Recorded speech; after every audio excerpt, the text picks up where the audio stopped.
हम perfect continuous में चाहे वो प्रेजेंट का हो, पास्ट का हो, फ्यूचर को मैंने एग्जाम्पल के तौर पर आपको दिखाया ही है कि इस तरह का प्रयोग सर्वथा अनुचित है। इसीलिए अगर कोई भी आपको ये कहता है कि इस तरीके की बात है, ऐसा बनाया जाता है, तो आप कहिए नमस्कार, मुझे ऐसी बुद्धि नहीं चाहिए।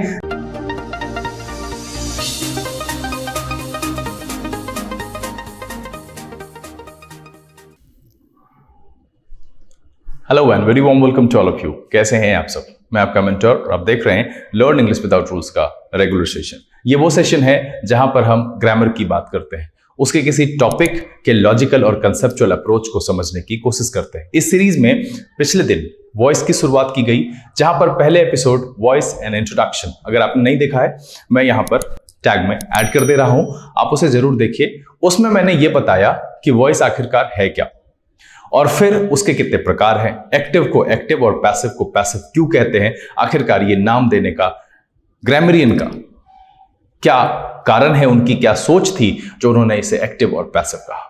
फिर मैंने उसमें लिटरली थोड़ी बहुत जो है आपको कन्वर्ट करके एक दो सेंटेंस को बताया कि कैसे सेंटेंसेस को एक्टिव से पैसिव में कन्वर्ट किया जाता है।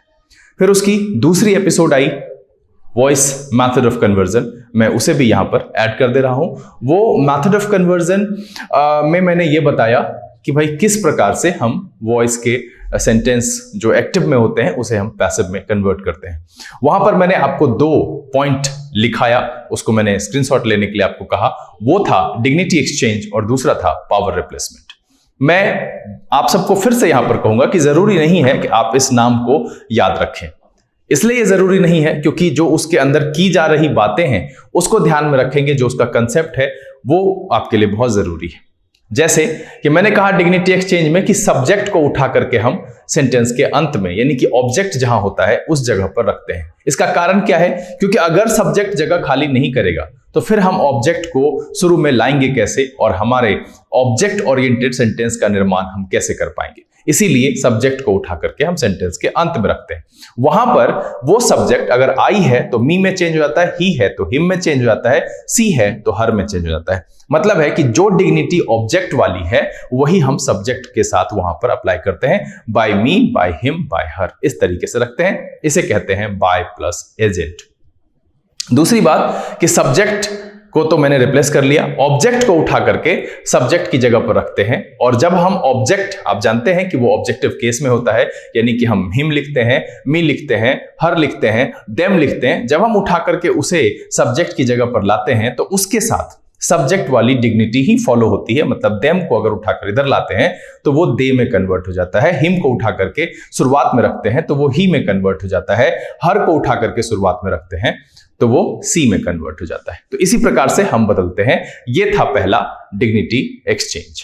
उसके बाद दूसरी जो बात मैंने कही वो थी पावर रिप्लेसमेंट की। मैं बार बार कह रहा हूं कि पॉइंट आपको याद ना रहे, कोई बात नहीं, जरूरी नहीं है उसके अंदर हो क्या रहा है। अब देखिए कि हमने पावर रिप्लेसमेंट की बात क्यों की, क्योंकि जब हमने एक्टिव के सेंटेंस को लिखा था उसमें मैंने सब्जेक्ट को शुरू में लिखा और वर्ब को उसके अकॉर्डिंग लिखा। क्यों? क्योंकि वहां पर एक्शन को करने वाला जो एक्ट करता है वो एक्चुअली सब्जेक्ट है, और उसमें वर्ब के जो फॉर्म है वो सब्जेक्ट के अकॉर्डिंग लिखाए गए। लेकिन अब हमने क्या किया है, डिग्निटी एक्सचेंज को अप्लाई करने के बाद हमारे पास ऑब्जेक्ट आ गया है शुरुआत में, जो कि एक्चुअली एक्शन को एक्ट नहीं करता है, एक्शन उस पर होता है, किया जाता है। तो इस तरीके से अगर हम एक्ट करने वाले वर्ब फॉर्म को वहां कॉपी करेंगे तो सेंटेंस की बनावट बिगड़ जाएगी, क्योंकि एक्ट करने वाले को तो मैंने अंत में एजेंट बनाकर रख दिया है और जिस पर एक्ट होता है उसे मैंने शुरू में रखा है। And this is the reason कि हम वर्ब के फॉर्म को चेंज करते हैं। और वहां पर मैंने कहा था कि डू फॉर्म को हम बी फॉर्म में चेंज करते हैं। अब डू फॉर्म को बी फॉर्म में चेंज करने का जो सही रहस्य है वो क्या है? वो ये है कि डू फॉर्म यानी जो पहला, दूसरा, तीसरा, चौथा और पांचवा, जो 5 फॉर्म वर्ब के हैं जो कहीं ना कहीं एक्शन को दर्शाते हैं, तीसरे और चौथे में ध्यान रखिएगा कि हेल्पिंग वर्ब का होना बहुत जरूरी है, नहीं तो वो फिर एक्शन को इंडिकेट नहीं कर पाएगा। परफेक्ट और कंटिन्यूअस की बात कर रहा हूं।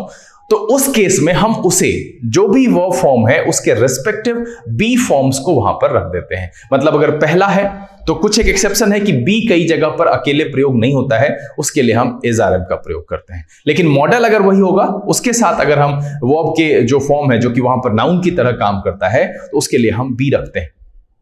ये बात ध्यान रखना है कि कुछ एक जगह पर, ये टेंस में भी लागू हुआ था कि हर जगह पर हम अकेले बी को नहीं रख सकते, क्योंकि वो सबसे ज्यादा बोली जाने वाली अभिव्यक्ति है, इसलिए उसको जो है इजीएस्ट फॉर्म में रख दिया गया, उसको इस फॉर्म के बंधन से आजाद कर दिया, इज, आर एंड एम, और पास्ट के लिए वॉज एंड वर। तो इसको हम देखते हुए चेंज करते हैं। V2 के लिए हम वॉज वर करते हैं, वॉज का प्रयोग सिंगुलर के साथ और वर का प्रयोग प्लूरल के साथ होता है। इसी प्रकार से V3 के लिए हम बिन, V4 के लिए बीइंग और V5 के लिए वही इज आर एम जो है उसके हिसाब से हम रखते हैं। बाकी जो बच जाता है उसे हम कॉपी करते हैं, और ये कॉपी करने का कोई एक तरीका नहीं है, वो सब सेंटेंस की सुंदरता के आधार पर और जो ग्रामेटिकल नॉर्म्स वाले क्रम है उसके आधार पर अरेंज करते हुए हम उसको रखते हैं। अब इस क्रम की बात हम आगे जैसे जैसे बढ़ेंगे तो हम इसकी भी चर्चा आपके सामने करेंगे। आज हम यहां पर उपस्थित हुए हैं चूंकि पिछले एपिसोड में जो भी कमेंट आए हैं वो कहीं भी आपकी दिक्कत से लेकर के नहीं है, आपने कुछ भी ऐसा नहीं पूछा है जो मुझे बताने की जरूरत है। तो मैं ये मानकर चलता हूं कि पिछले एपिसोड में जो मेथड ऑफ कन्वर्जन बताया और उसके बाद मैंने आपको बनाने के लिए कहा था किसी भी रेफरेंस बुक से, किसी भी प्रैक्टिस सेट से, कि सेंटेंसेस को, पास्ट और फ्यूचर को स्पेशली मैंने कहा था क्योंकि प्रेजेंट के लगभग सेंटेंसेस को मैंने वहां पर बना दिया था। आज हम यहां पर इसी बात को आगे मान करके चलेंगे कि आपको कोई परेशानी नहीं हुई है। हम पास्ट और फ्यूचर के सेंटेंसेस के जो है एग्जाम्पल्स को रखेंगे, उसे कन्वर्ट करके आपके सामने दिखाएंगे। साथ ही कुछ एक ऐसे भी सेंटेंसेस रखेंगे जहां पर अमूमन बच्चों को परेशानी हो सकती है, ताकि जब आप बनाओ तो आपको परेशानी ना हो। मैं यहां पर बिल्कुल इस बात को खारिज नहीं कर रहा हूं कि आपको अगर दिक्कत हो पिछले एपिसोड में तो कमेंट नहीं करना। जहां कहीं भी आप फंसते हैं बिल्कुल नीचे लिख करके मुझे सूचित जरूर करिए। तो चलिए नोटबुक और पेन लेकर तैयार हो जाइए। बिना देरी के हुए सेशन की शुरुआत करते हैं और देखते हैं कि पास्ट और फ्यूचर के सेंटेंसेस का कन्वर्जन पैसिव में किस तरीके से किया जाता है। चलिए देखा जाए।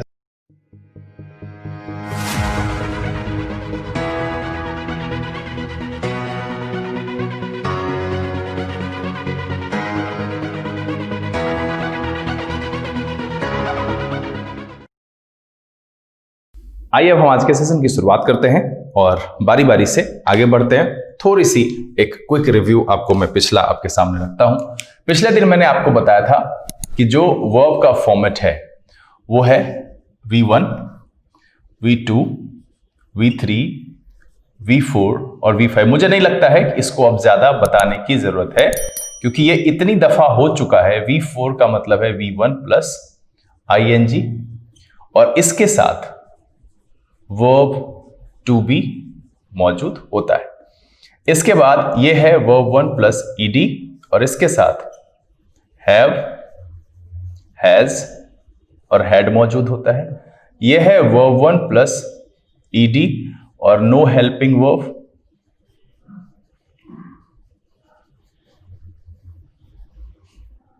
और ये जो है ये ओरिजिनल। इसका जो बी फॉर्म मैंने बताया था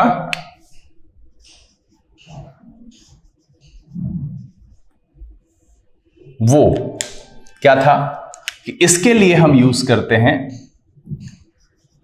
बी, इसके लिए यूज करते हैं वॉज और वर, इसके लिए यूज करते हैं बिन, इसके लिए यूज करते हैं बीइंग और इसके लिए यूज करते हैं इज, आर और एम। इतनी जानकारी आपके पास पहले से है। और इसमें जो बात मैंने जोड़ी थी वो थी पहली, कैसे कि क्या करना है। मैं एक प्रोटोटाइप यहां पर लिख देता हूं उसके बाद कि सब्जेक्ट आपका है प्लस वर्ब है प्लस ऑब्जेक्ट है। इसको आसानी से याद क्या रखना है, इसको यहां लाना है और कौन सा फॉर्म लिखना है, तो लिखना है सब्जेक्टिव फॉर्म। ठीक है, बहुत मोटा चल रहा है। इसका रखना है सब्जेक्टिव फॉर्म, इसको यहां से लाना है और यहां रखना है बाय प्लस एजेंट, और ये एजेंट क्या है, तो ऑब्जेक्टिव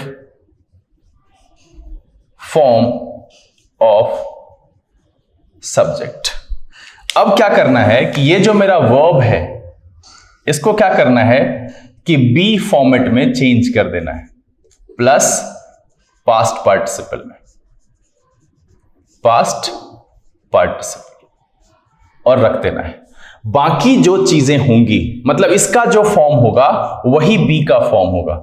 दिमाग में रखिएगा ये चीज कि जो फॉर्म वर्ब के इस फॉर्म का होगा, मतलब सब्जेक्ट के यहां पर जो फॉर्म मौजूद होगा, चाहे वो V1 से लेकर के V5 तक कोई भी होगा, उसी के अकॉर्डिंग हम B का भी फॉर्म पहले से 5वें तक रखेंगे। अब यहां पर इसमें जो रेस्ट बच जाएगा, मान लीजिए इधर कुछ दिया हुआ है, इधर कुछ दिया हुआ है, तो वो हम सेंटेंस की सुंदरता के हिसाब से, जैसा अच्छा लगे पढ़ने में, उसके हिसाब से उसको हम अरेंज करते हैं। हम ऐसा इसलिए कह रहे हैं क्योंकि मैंने विशेष करके जो है वो बताया नहीं, और ये आप समझते हैं कि एडवर्ब कहां लिखना है, एडजेक्टिव जो है वो नाउन से पहले आता है, क्वालिफाई करता है, इतनी सी समझ सबको लगभग होती है। अब पिछले दिन जो मैंने बताया था टेंस का, एक एक करके मैं सेंटेंस लेता जाता हूं और उसे मैं बना करके आपके सामने बताता हूं। देखिए एक्टिव के सेंटेंस हैं। पहला मैंने कहा था कि मान लीजिए कि लिखते हैं ही प्लेज टेनिस। अब इसमें क्या करना है, बहुत आसान है कि हम क्या करेंगे, टेनिस को यहां रखेंगे और ये ही जो है ये हो जाएगा बाय हिम। अब यहां पर प्लेज, चूंकि ये 5वां फॉर्म है, तो टेनिस के साथ इसमें से क्या लगेगा, इज लगेगा, और प्ले का पास्ट पार्टिसिपल क्या हो जाएगा, प्लेड हो जाएगा। और इस तरीके से आपका ये सेंटेंस, आपको बस ये ध्यान में रखना है कि आखिरकार प्लेज बदला कैसे, तो प्लेज बदला बी प्लस पास्ट पार्टिसिपल में, हम इस तरीके से इसको चेंज किए। बेसिक जो समझदारी है वो इसी की है और इसी को ध्यान में रखना है। और ये आपका जो सेंटेंस है वो है प्रेजेंट का सिंपल, जो कि आप बना चुके होंगे। मैं उम्मीद करता हूं कि आपको यहां पर परेशानी नहीं हुई होगी। और ये आपका जो हो गया पैसिव हो गया। चलिए दूसरा सेंटेंस जो है हम फिर से एक्टिव का रखते हैं। हम एक एक करके सारा बताते हैं और इसमें जो नहीं बनेगा, जो एक्सेप्शन है, जो मान्यता है, हम उसकी भी बात करेंगे।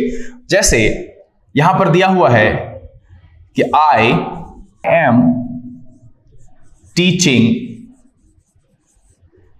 हिम। अब देखिए कि जैसा मैंने आपको कहा है कि पहला डिग्निटी एक्सचेंज, तो ये आई जो हो जाएगा वो यहां हो जाएगा बाय, और आई का होता है ऑब्जेक्टिव फॉर्म मी, तो हमने यहां रख दिया। और हिम को जब हम सब्जेक्ट की जगह पर लाएंगे तो ये हो जाएगा ही। अब टीचिंग, चूंकि ये एसआरएम के साथ आया है तो 4th फॉर्म है, और हम इसको देखते हुए यहां पर क्या करेंगे, बीइंग लगाएंगे। और टीच का जो पास्ट पार्टिसिपल होता है वो होता है टॉट। अब देखिए कि आई के साथ हमने क्या लगा रखा है कि प्रेजेंट को निरूपित करने वाला हेल्पिंग वर्ब एम। चूंकि ही के साथ एम नहीं लगता है तो ये रूपांतरण होगा, ये जिस तरीके से रूपांतरित होता है कि ही के साथ इज लगता है तो हम वही रखेंगे। कॉपी करने का मतलब होता है सुटेबल फॉर्म। और अब यहां पर देखिए कि ये किस तरीके से बदला जाता है। अगर आप देखेंगे तो आप इसे आराम से गौर कर सकते हैं कि देखिए यहां पर जो ये बदलाव हुआ है एम टीचिंग, और इसको जो बदला गया है इज बीइंग टॉट। अब यहां पर कुछ भी हो, दे होगा तो आर, मतलब ये जो है ये सब्जेक्ट के अकॉर्डिंग ही एक्ट करता है। बेसिक आप देखिए कि टीचिंग का बीइंग टॉट है और इस तरीके से इसको बदला जाता है। और ये जो आपका सेंटेंस है ये क्या है, ये है प्रेजेंट का कंटीन्यूअस। क्या है, प्रेजेंट का कंटीन्यूअस। अब यहां पर हम ऊपर वाले को, आप, मैं उम्मीद करता हूं कि आप इसे लिख चुके होंगे, तो नीचे ना जाते हुए मैं यहां पर इसे इरेज करता हूं। और इसी जगह पर तीसरा सेंटेंस जो कि प्रेजेंट का परफेक्ट है, मैं पिछले दिन बता चुका हूं, मैं दोहरा इसलिए रहा हूं ताकि एक बार आपके जहन में वो बस जाए। और इस तरीके से जो है ये कंटीन्यूअस का मेरे पास पैसिव आ गया। अब फिर से हम एक एक्टिव का सेंटेंस लेंगे। तो एक्टिव के सेंटेंस में मान लीजिए हमने रखा कि सुमन हैज finished it। अब देखिए यहां पर भी हमारे पास ऑब्जेक्ट है, सब्जेक्ट को क्या करेंगे, चूंकि ये नाम है तो इसमें कोई भी बदलाव नहीं होगा, ये ऐसे ही रह जाएगा बाय सुमन, और हम यहां से लाएंगे इट, तो इट यहां आ जाएगा। अब ये मेरा वर्ब का कौन सा फॉर्म है, तीसरा फॉर्म है, तो तीसरे फॉर्म के हिसाब से चूंकि यहां पर देखिए हैज, हैव, हैड में से एक की मौजूदगी है, तो हम यहां पर क्या करेंगे, इसको लिखेंगे बिन, और फिनिश का जो पास्ट पार्टिसिपल हो जाएगा वो हो जाएगा फिनिश्ड, और यहां से चूंकि सुमन के साथ भी हैज लगा है, इट ये भी सिंगुलर है, इसके साथ भी हैज लगेगा, और इस तरीके से आपका ये सेंटेंस भी जो है पैसिव में चेंज हो गया। और ये जो सेंटेंस है ये आपका है प्रेजेंट परफेक्ट का, प्रेजेंट परफेक्ट का। अब देखिए कि इसी तरीके से आपको मैं पास्ट भी बदल करके दिखाता हूं, और फिर मैं फ्यूचर की भी चर्चा यहां पर करूंगा, फिर एक दो सेंटेंसेस। अब थोड़ा सा तेज करेंगे क्योंकि समय जितना लंबा खींचेगा मजा नहीं आएगा। तो चलिए हम पास्ट के यहां पर अब सेंटेंसेस एक एक करके लेते हैं और फिर हम उसको जो है बदल करके देखते हैं। तो पहला सेंटेंस लिया यहां पर कि सी प्लेड क्रिकेट, और अब देखिए कि मेरे पास इसमें क्या मौजूद है, तो ये मेरा मौजूद है वर्ब का दूसरा फॉर्म। तो हम क्या करेंगे, सबसे पहले क्रिकेट को यहां लिखेंगे, चूंकि मुझे ऑब्जेक्ट ओरिएंटेड सेंटेंस लिखने हैं, दैट्स व्हाई मुझे इस ऑब्जेक्ट को उठा करके यहां रखना है, और सी का क्या हो जाएगा, बाय हर।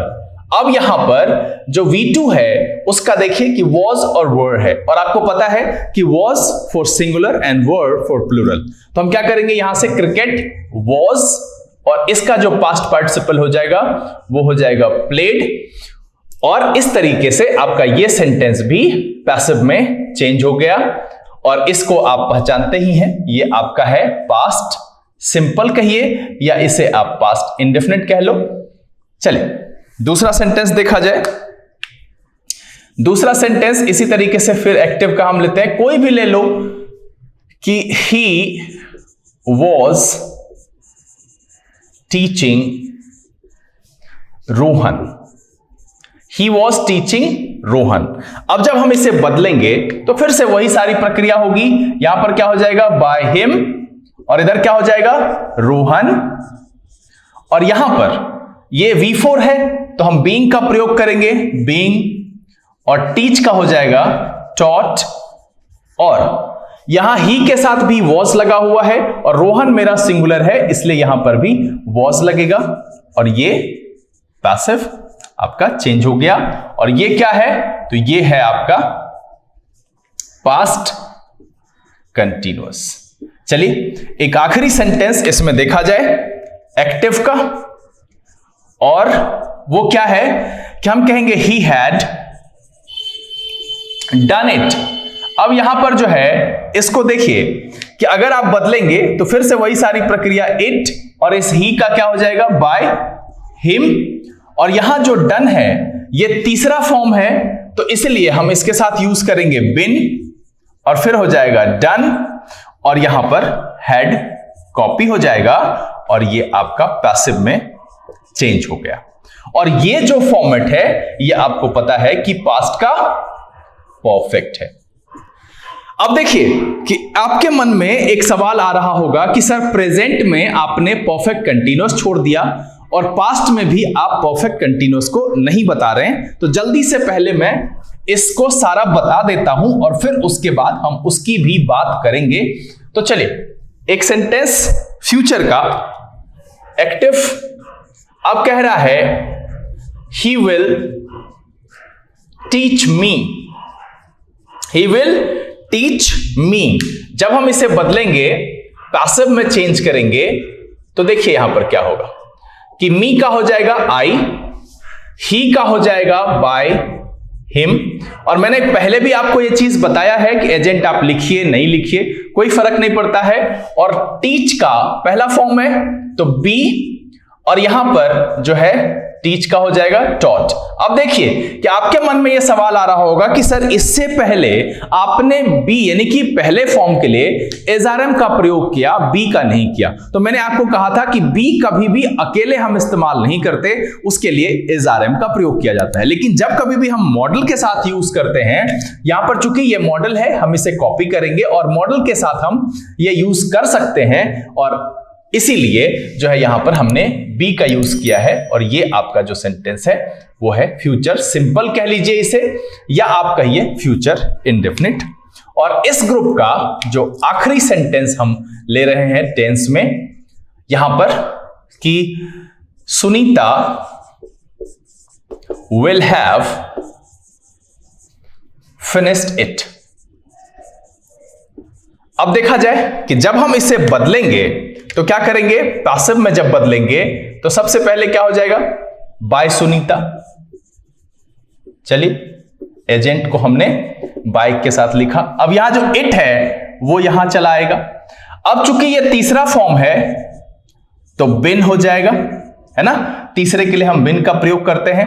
और फिनिश्ड का जो पास्ट पार्टिसिपल है वो फिनिश्ड ही हो जाएगा।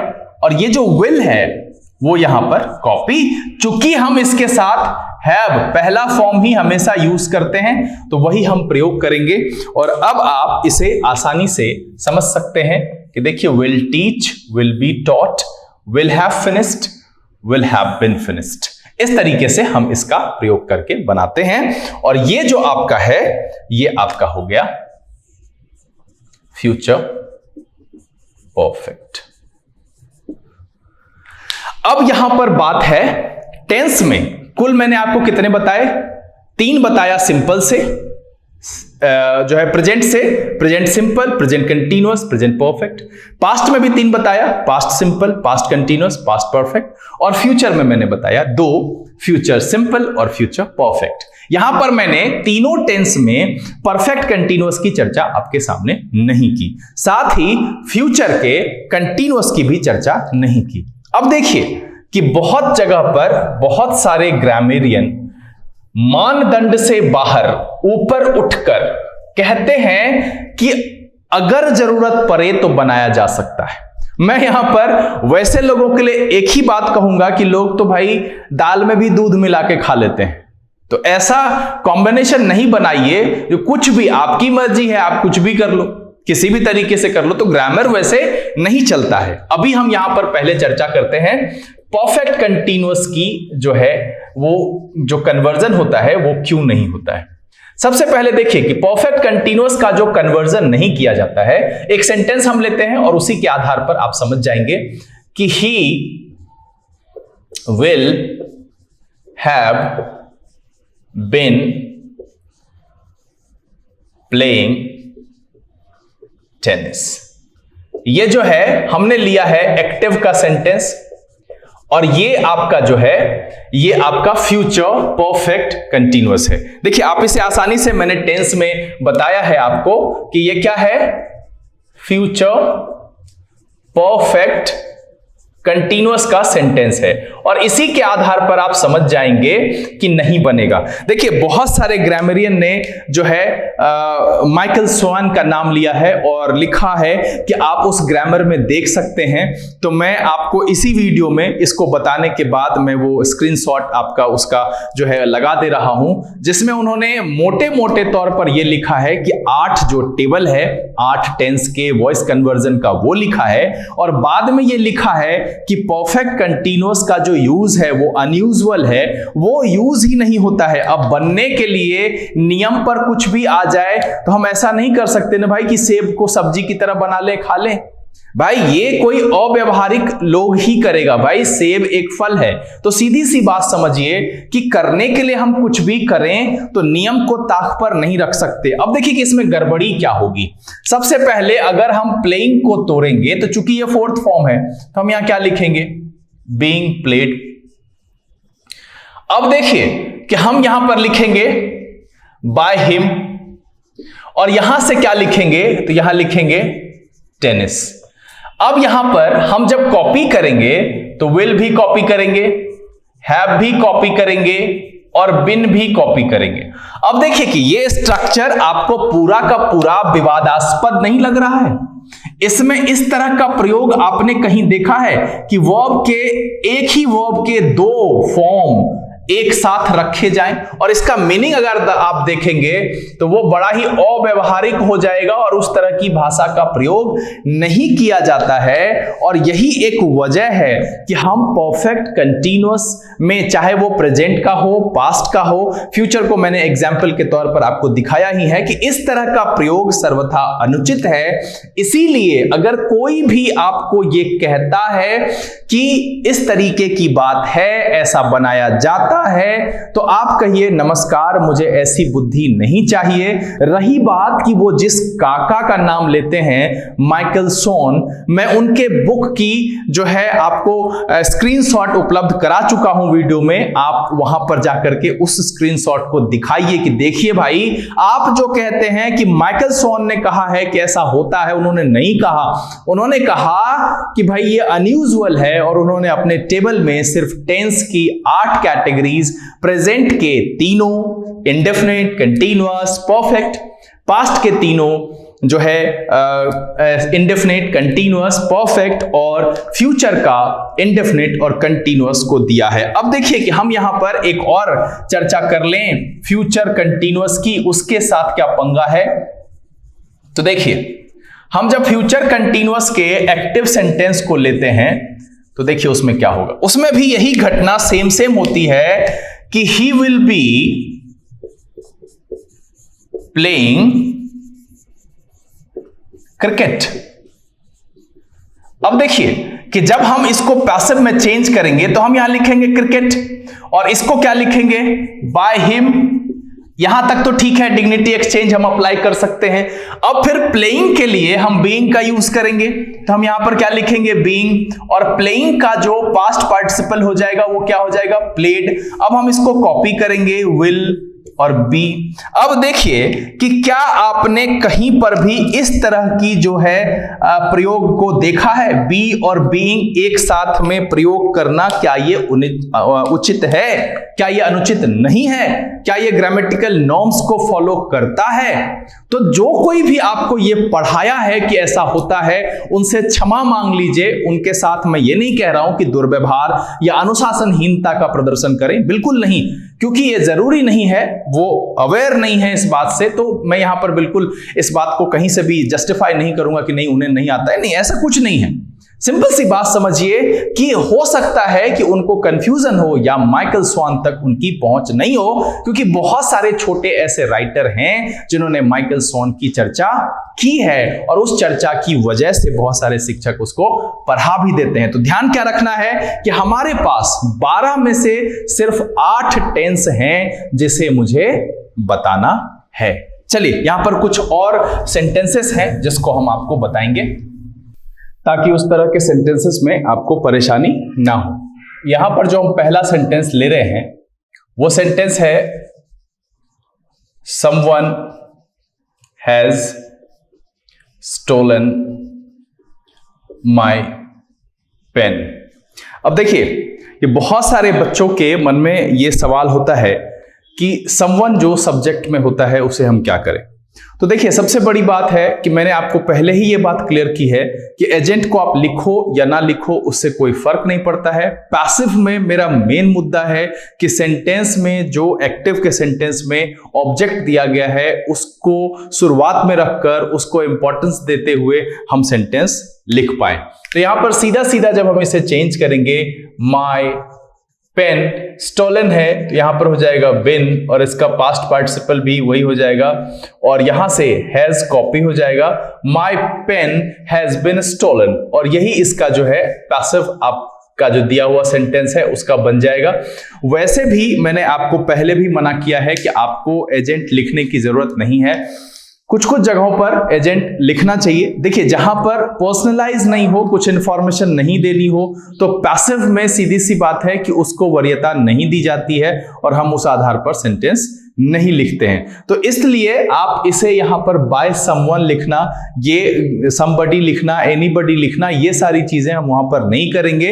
हम ये ध्यान रखेंगे कि मेरा सेंटेंस जो सब्जेक्ट ओरिएंटेड था वो ऑब्जेक्ट ओरिएंटेड सेंटेंस में चेंज हो जाए और हम उसी के आधार पर वर्ब के फॉर्मेट भी इस्तेमाल करेंगे। चलिए यहां पर जो दूसरा सेंटेंस है वो है पीपल स्पीक हिंदी इन बिहार। अब देखिए बहुत सारे बच्चों को परेशानी तब होती है जब वर्ब के बाद इस तरह की बात हो कि हिंदी भी दिया हुआ है और इन बिहार भी दिया हुआ है। तो यहां पर बच्चे, बहुत सारे बच्चों को मैंने देखा है कि वो इस तरीके की गलती करते हैं कि इसको पूरा का पूरा इधर ले आते हैं। तो मैंने आपको पहले ही कहा है कि आपको सबसे ज्यादा जरूरत पड़ेगी ऑब्जेक्ट को पहचानने की, और उसका तरीका भी मैंने आपको जब वर्ब के ट्रांजिटिव और इंट्रांजिटिव को बताया था उस दौरान मैंने बताया था। मैं यहां पर ऐड कर दे रहा हूं, आप वीडियो के बाद या यहां पर रोक करके उसे देखिए, आप जिस तरीके से आपके लिए सुविधा हो। तो सिंपल सी बात देखिए कि यहां पर ऑब्जेक्ट क्या है कि सबसे पहले मैंने कहा था कि ऑब्जेक्ट पता करने के लिए हम क्या करते हैं, व्हाट से सवाल करते हैं। तो व्हाट से सवाल करने के बाद जो मेरा जवाब आता है वो आता है हिंदी, और यहां पर जो मेरा वर्ब है स्पीक, तो क्या हो जाएगा, सबसे पहले तो इसका हो जाएगा स्पोकन, है ना, और यहां पर हिंदी आ जाएगा सब्जेक्ट की जगह पर। अब जो है चूंकि ये पहला फॉर्म है और मैंने आपको पहले ही कहा है कि आप बी को अकेले प्रयोग नहीं कर सकते हैं, और जो बच गया मेरा लास्ट में वो हम क्या करेंगे, यहां पर कॉपी कर देंगे, Hindi is spoken in Bihar. यहां सीधा सा है कि इस तरीके से आप इस सेंटेंस को कन्वर्ट करेंगे, तब आप आसानी से सही सही बना पाएंगे। आपको कभी भी ऑब्जेक्ट के पहचानने में अगर गड़बड़ी होती है तो मैंने इसको दूर करने के लिए हमेशा से कहता आया हूं, मैं फिर से कह रहा हूं कि जब आप पेपर पढ़ते हो उस दौरान ये गौर करो कि एक्शन किसने किया और एक्शन किस पर हुआ। ये अगर आप 2-3 दिन तक प्रैक्टिस करोगे आप इसमें अच्छा कर पाओगे। चलिए कुछ और सेंटेंस है जहां पर आपको परेशानी हो सकती है, वो सेंटेंस है nobody will play the match. देखिए यहां पर एक सेंटेंस है nobody will play the match. अब यहां पर इस तरीके की जब बात होती है तो अक्सर बच्चे क्या करते हैं कि चूंकि वो इस तरीके से पढ़ चुके हैं कि भाई जो सब्जेक्ट है उसको उठा करके एंड में रखना है और ये सारी प्रक्रिया जो है वो उसको करते हैं। यहां पर आपको अपनी सूझबूझ जरूर लगानी चाहिए। तो देखिए यहां पर क्या है कि अगर आप नोबडी को तोड़िएगा तो देखिए यहां पर क्या आएगा कि नो प्लस एनीबडी। देखिए फिर यहां पर ये मेरी एक अपनी समझदारी है कि हम इस तरीके से इसको आपको समझा रहे हैं, समझने की कोशिश कीजिए। मैं सीधा सीधा इसको अगर बदल देता, मैं इसके आगे पहले इसको समझा लूं फिर मैं बोलता हूं उसके बाद कि मैं क्या कहना चाह रहा था। कि यहां पर ये मेरा सेंटेंस है और हम अब इसको अलग रखेंगे और हम इतने को चेंज कर लेंगे तो क्या हो जाएगा, the match will be played. हमने ऐसा क्यों किया, क्योंकि यहां पर जो है पहला फॉर्म लगा हुआ है, हमने उसके हिसाब से बी लगाया, प्ले का पास्ट पार्टिसिपल यहां पर हमने प्लेड लगाया और ये हो गया। लेकिन हमारे सेंटेंस में जो एक्टिव का दिया हुआ सेंस था वो क्या था कि नेगेटिव सेंटेंस था कि nobody will play the match, मतलब है कि मैच कोई नहीं खेलेगा। मतलब है कि जब हम इसे बनाएंगे मैच के आधार पर तो सेंस क्या होना चाहिए, मैच नहीं खेला जाएगा। लेकिन हम वो नॉट कहां से लाएंगे, तो देखिए इस नो को हम कहां ऐड करें, तो हमको पता है कि हम क्या करेंगे कि इस नो को रिप्लेस करके जब फाइनल सेंटेंस बनेगा the match will not be played, और तब जाकर के ये मेरा सेंटेंस जो है वो सही हो जाएगा। तो इस तरीके से ध्यान रखना है इसमें कि अगर कोई ऐसा शब्द देता है, देखिए मैं इसके साथ साथ एक और सेंटेंस आपको देता हूं इसी के आधार पर कि नोबडी हैज डन एनीथिंग। चूंकि हमने क्यों यहां पर नॉट जोड़ा है ये इस सेंटेंस से क्लियर होगा। देखिएगा ये एक्टिव के सेंटेंस हैं, कंफ्यूज नहीं होना है। और यहां पर भी मैंने एक एक्टिव का सेंटेंस लिया है दूसरा। मैं बस इस सेंटेंस की मदद से यह बताना चाहता हूं कि अगर इस तरीके से लिखा गया है यहां पर नॉट, तो इस बात को समझिए कि चूंकि मैच के साथ हम इसको जोड़ करके, जिस तरीके से हमने नो प्लस एनीबॉडी किया उस तरीके से हम नहीं कर सकते। यहां पर नो वन भी लिख सकता है, तो आप उस तरीके से भी देख सकते हैं। तो मेरा उसी तरीके का यहां पर सेंटेंस हो गया क्या, कि नो है और एनीबॉडी हैज डन एनीथिंग। अब देखिए कि इसको आप जब कन्वर्ट करेंगे तो क्या हो जाएगा, एनीथिंग हैज बीन डन। अब यहां पर चूंकि बाय एनीबॉडी मैंने पहले ही कहा है कि जो अगर सार्वजनिक है, समवन, समबडी, एनीबॉडी इस तरीके का लिखा हुआ है, तो हम उसको जो है अंत में एजेंट के तौर पर नहीं लिखते हैं। अब नोबडी जहां पर है, नो वन है, तो मैंने उसमें से नो निकाल लिया। अब देखिए कि क्या हो रहा है कि यहां पर ये पेयर नो प्लस एनीथिंग करेंगे तो हम इस सेंटेंस को ऐसे लिख सकते हैं ना, नथिंग है ना, हैज बिन और डन, हम इस तरीके से लिख सकते हैं। तो इस सेंटेंस का जो है दो तरीके से आंसर किया जा सकता है कि अगर हम इसको चाहें तो नीचे हम ये भी लिख सकते हैं anything has not been done, और ये दोनों इस यहां पर जो है नो प्लस एनीथिंग मिलाए तो वो हो गया नथिंग। तो हम ये भी लिख सकते हैं कि नथिंग हैज बीन डन। अब देखिए इसमें हमने जोड़ दिया, क्यों जोड़ा, क्योंकि ये नो और एनीथिंग एक सार्थक शब्द बनाने में सक्षम है और इसीलिए हमने इसको जोड़ दिया और इस आधार पर हमने लिखा नथिंग हैज बीन डन। ठीक है, अब यहां पर जो nobody has done anything, तो इसका हो जाएगा nothing has been done। बच्चे को यह समझने में बहुत परेशानी होती है कि फिर ये nobody था, यहां anything था, वो nothing कैसे हो गया। मैं समझता हूं कि अब आप इसको अच्छे से समझ गए होंगे। और ऊपर वाले सेंटेंस में चूंकि ये no मैच के साथ नहीं जुड़ सकता है, जुड़ करके एक सार्थक शब्द नहीं बना सकता है, दैट्स व्हाई मैंने सेंटेंस को नेगेटिव में कन्वर्ट किया। और आपको पता है कि नेगेटिव में कन्वर्ट करने के लिए हम विल के बाद जो है नॉट का प्रयोग करते हैं, और वैसा ही मैंने किया। और जो फाइनल आंसर इस सेंटेंस का आया, जो nobody will play the match, उसका जो आंसर आया क्या हो जाएगा, the match will not be played। ये जो मैंने बताया ये उसके अंदर की बात है जो मैंने आपको समझाने की कोशिश की। तो ये सारे सेंटेंसेस आपको जो है परेशान कर सकते हैं, तो वहां पर परेशान नहीं होना है, अपनी सूझबूझ लगानी है। मैं एक बार फिर से दोहरा दूं कि यहां पर मैंने क्या कहा कि nobody था, वहां पर वो नकारात्मक सेंटेंस है, नेगेटिव का सेंस है, तो मैंने वहां पर आपको ये दिखाया कि नो प्लस एनीबॉडी हम रख सकते हैं, इसको एजेंट के तौर पर नहीं रखेंगे। अब ये नो चूंकि मैच के साथ जुड़कर सार्थक वर्ड नहीं बना रहा है, तो हम उसको यहां जो है नेगेटिव के तौर पर इसको हमने प्रयोग किया, विल नॉट, वांट, जो भी लिखिए। और उसी तरीके से मैंने एक दूसरा सेंटेंस लिया जिसका पैसिव मैंने यहां पर फाइनली जो आपको बताया पैसिव। इसमें देखिए कि मैंने क्या किया कि चूंकि यहां एनीथिंग दिया हुआ है और उसके साथ नो जुड़ करके नथिंग का निर्माण करने में सक्षम है, तो इस तरीके से आप इसको बना सकते हैं। कई जगह पर ऐसा होगा कि सेंटेंस ऐसे दिया होगा कि in India people worship the cow. तो अब देखिए कि यहां पर सबसे बड़ी बात है कि इन इंडिया दिया हुआ है तो उसको उठा करके आप अंत में नहीं रख देंगे, ऐसी गलती करने से बचेंगे। पीपल वर्शिप द काउ, ये आपका है कि भाई क्या करता है, वर्शिप करता है, तो सीधा सा है गाय की पूजा की जाती है, तो हम उसको चेंज करेंगे, इन इंडिया को शुरू में रखिए, अंत में रखिए, उससे कोई ज्यादा फर्क नहीं पड़ेगा। उम्मीद करता हूं कि ये सेंटेंस सबसे पहले, इससे पहले जो मैंने बात बताई कि ऑब्जेक्ट के अलावा कुछ और दिया हुआ है, तो आप सबसे पहले ऑब्जेक्ट को पहचानिए। Passive is all about object and object oriented sentence वो वर्ब का वो फॉर्म है जो ऑब्जेक्ट पर आधारित होकर के बताता है कि एक्शन किस पर हुआ है, तो इसलिए ऑब्जेक्ट का पहचानना जरूरी है। अंत में यानी कि सब्जेक्ट वर्ब के बाद मौजूद किसी भी शब्द को उठा करके शुरू में ले आने से सेंटेंस आपका पैसिव में नहीं बदलेगा। दूसरी बात मैंने कही कि आप सब्जेक्ट की रचना को जरूर गौर से देखिए कि उसमें क्या दिया हुआ है, और अगर वो जुड़ने में सक्षम है, जैसे नो प्लस एनीबॉडी नोबडी है, नो प्लस एनीथिंग नथिंग है, अगर इस तरीके का है तो कर सकते हैं, नहीं नहीं जुड़ने लायक है तो हम उसको सीधा सीधा नेगेटिव में चेंज करेंगे। उम्मीद करता हूं कि आज जो बात मैंने आपको यहां पर समझाने की कोशिश की है, सबसे पहले कि टेंस 12 है, लेकिन उसका जब हम वॉइस कन्वर्जन करते हैं तो उसमें सिर्फ 8 है।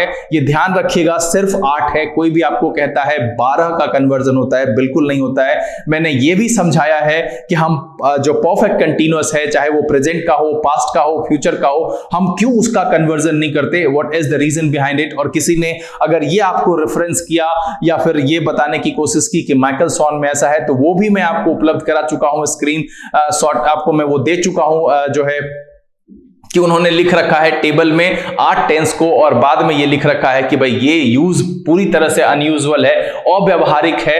होने के लिए हम कुछ भी कर दें ऐसा कुछ नहीं है। जो मीनिंगफुल होता है, जो हमारे दैनिक जीवन में प्रयोग होता है, जिसका एक अच्छा सेंस निकल सकता है, जो ग्रामेटिकल नॉर्म्स को फॉलो करता है, हम वही करते हैं। तो इसलिए टेंस के सिर्फ 8 सेंटेंसेस यानी 8 प्रकार का कन्वर्जन होता है। और कुछ एक प्रॉब्लम जो आपने पूछा नहीं लेकिन मैंने आपको बता दिया, अगर इसके बाद भी आप जब एक्सरसाइज बनाते हैं कोई भी समस्या आपके मन में रहे, आप नीचे लिख करके मुझे सूचित जरूर करें। मैं बार बार आपसे अपील कर रहा हूं कि एक्सरसाइज बनाइएगा जरूर। इसके बाद हम वॉइस के जो प्रीवियस ईयर क्वेश्चन सीजीएल में पूछे गए हैं, हम उसके कुछ सवाल को भी सेट के तौर पर आपके सामने रखेंगे और फिर उसको देखिएगा आसानी से कैसे सॉल्व करते हैं। अभी वॉइस में बहुत सारी जानकारी बाकी है, तो धीरे धीरे हम उसको लेकर के उपस्थित होते रहेंगे। उम्मीद करता हूं ये वीडियो आपको अच्छा लगा होगा और बहुत सारी जो अनसुलझी बातें हैं वो सुलझ गई होगी। अगर ये वीडियो पसंद आया आप इसे लाइक कर दें। अगर आपने चैनल सब्सक्राइब नहीं किया है प्लीज सब्सक्राइब कर लीजिए और बेल आइकन जरूर प्रेस कीजिएगा ताकि अपलोड की गई वीडियो की नोटिफिकेशन आपको मिल सके और आपका कोई भी वीडियो मिस ना हो। जो लोग पहले से जुड़े हुए हैं वो इसे ज्यादा से ज्यादा सोशल नेटवर्किंग साइट पर शेयर करें, पढ़ें, पढ़ाएं, खुश रहें, मस्त रहें। और हाँ, एक और बात, इस वीडियो के अंत में भी एक प्रीवियस ईयर का सेट लगाया जा रहा है। आप वीडियो रोक करके स्क्रीनशॉट ले सकते हैं या नीचे डिस्क्रिप्शन में लिंक दिया गया है, आप उसे वहां से डाउनलोड करें और बना करके तैयार रहें। क्रम में वहां तक पहुंचने पर हम उसका भी सोल्यूशन लेकर के आपके सामने उपस्थित जरूर होंगे। अब समय है यहां से विदा लेने का। अगले दिन हम वॉइस की कुछ और रोचक जानकारी के साथ आपके सामने उपस्थित होते हैं। तब तक के लिए लर्न इंग्लिश विदाउट रूल्स के सेशन से this is B K Singh signing off. Keep reading, keep practising. Thank you, God bless you.